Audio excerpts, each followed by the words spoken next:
انہوں نے لکھا ہے جی کہ دنیاوی کامیابی کے لیے اللہ کی کیا ہدایت ہے۔ اللہ تعالیٰ نے انسان کو اس دنیا میں بھیجا ہے تو عقل اور شعور دے کے بھیجا ہے۔ اللہ تعالیٰ نے اس کی فطرت میں نیکی بدی کا شعور بھی رکھا ہے۔ اسی طریقے سے قرآن مجید میں فرمایا ہے کہ خلق السماوات والارض بالحق، یہ دنیا ٹھیک ٹھیک اصولوں پر بنائی گئی ہے۔ اس کائنات کے اندر ترقی کے کچھ بنیادی اصول ہیں۔ دنیا کے اندر آپ کو کبھی بھی زمانے یا معاشرے کا جائزہ لینا ہو تو ہمیشہ ریورس انجینئرنگ کا اصول دیکھا جاتا ہے کہ جن لوگوں کو ترقی حاصل ہو گئی ہے ان کے محاسن اور ان کے اوصاف اور ان کے خصائص کا جائزہ لیا جائے۔ تو آپ اس وقت بھی اگر دنیا میں دیکھیں جن لوگوں کو دنیاوی کامیابیاں حاصل ہوئی ہیں تو دو ہی چیزیں ہیں جن پر انہوں نے عمل درآمد کیا ہے۔ پہلی چیز کیا ہے؟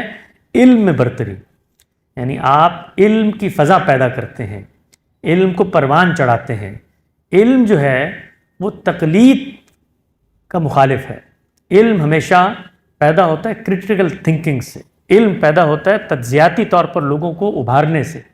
یہ ایک رویے کا نام ہے، جو معاشرے اس رویے کو پیدا کرتے ہیں وہیں پر سائنسی ترقی بھی ہوتی ہے۔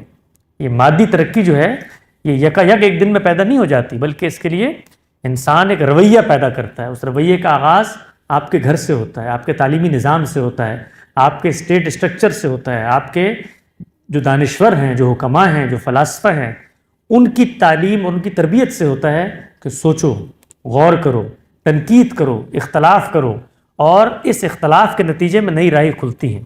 تو پہلی چیز جو دنیاوی کامیابی کے لیے راز کی حیثیت رکھتی ہے وہ علم کی ترقی ہے۔ اور علم کی ترقی کیسے ہوتی ہے؟ جب آپ تنقید کو برداشت کرنے والا معاشرہ پیدا کرتے ہیں۔ یہ جو کچھ آپ کو آج ترقی نظر آ رہی ہے یہ اسی اختلاف کا نتیجہ ہے، اسی اختلاف سے انسانیت یہاں پہنچی ہے۔ اور دوسری چیز کیا ہے؟ اخلاق میں برتری۔ جس وقت معاشرتی سطح پر آپ پستی اخلاق کا شکار ہو جائیں تو وہ مادی ترقی بھی دنیا کی اسٹیج پر آپ کو قائم نہیں رکھ سکتی۔